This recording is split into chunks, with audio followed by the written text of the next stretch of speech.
So here's my cargo bike, the finished version, the version that actually works. Previously, I made some mistakes when crafting this bike, which you've probably seen if you've been watching the build series on this. One thing I had to change was this steering linkage arm right here.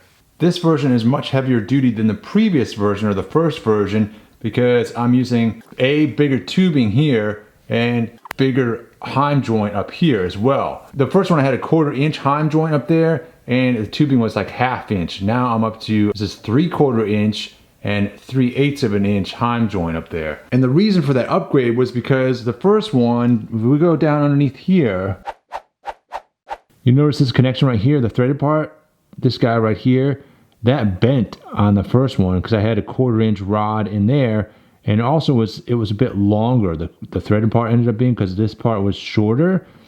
I made sure in my second version that I increased the length of this guy, the actual tubing, and then on the threaded part, I bumped that up to 3/8 of an inch as well.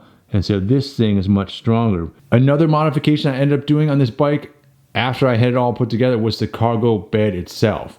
Now there's one video which I previously went over how I raised up the front end of the bike. That was my first mistake. My second mistake, after I actually had everything all together and was riding it, was that I realized the frame, originally I had just this guy, this bottom tube here, this bigger tube, and I had done calculations and tried to look up the strength of the tube and all that stuff to figure out what I needed to make this thing work, but experience taught me otherwise. I ended up having to triangulate this whole section here by putting in this trellis frame sort of network in here with these little triangles.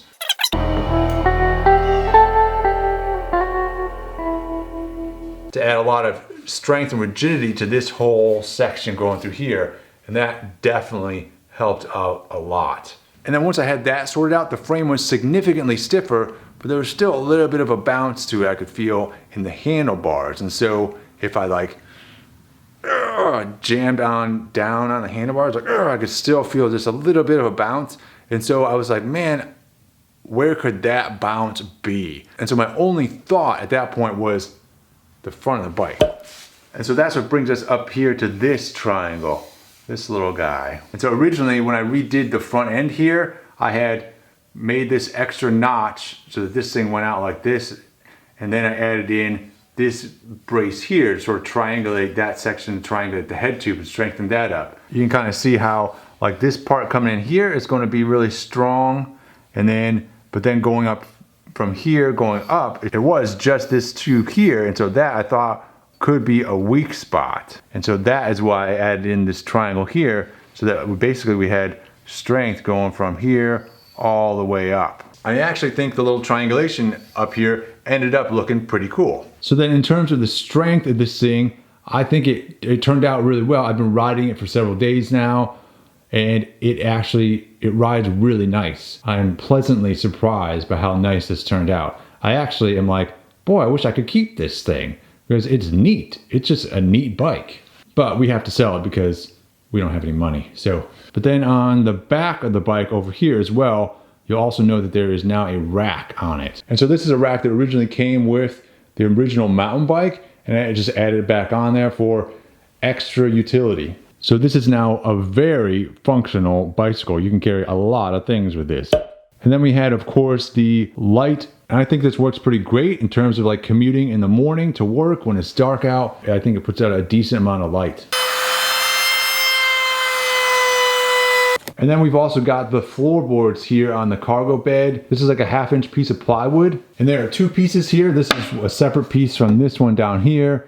They both bolt on. You can see that bolts in 2 places, and this one bolts in 4 places on the bed there. In order to seal this, I use actually fiberglass. And so if you use fiberglass epoxy or fiberglass resin, this is a trick I learned when I worked at a marina. You can just coat the wood with that. It soaks into the wood pretty good and protects this, it's like you have a like plastic seal on this almost. And this stuff works great as long as you don't expose it to the sun for too much, because the UV will break down the fiberglass and this will crack. And the wood is actually pretty light. And so that segues us to how much does this bike weigh? All right, so I've got this scale here. And my plan is to weigh myself with the bike and without the bike. And then that will give us the weight of the bike.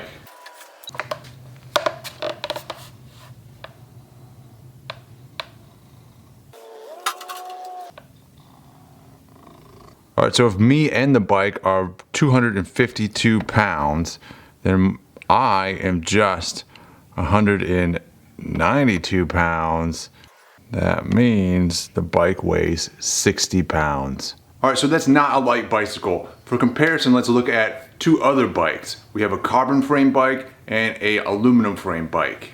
So here's the carbon bike. And with that, I weigh 212 pounds, which means 212 minus 192. That bike weighs 20 pounds, which is nothing. That's very light for a bicycle. And now the aluminum one is also a mountain bike, which are typically heavier bikes. So this one, I'm 222 with this bike. All right, so 222 minus 192. That one's 30 pounds, which is not bad for a mountain bike.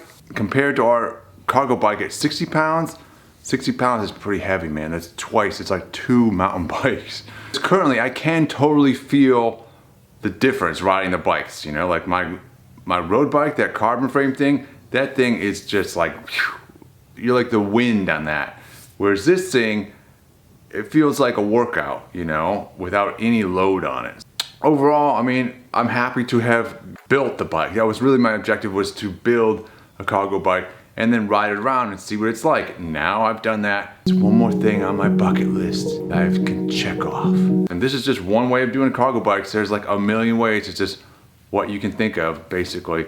It's not only what you can think of, but also what you can make work. And so I had one thought when I went into making this, and another result came out that actually worked. So have fun on your projects. I hope you enjoyed watching this.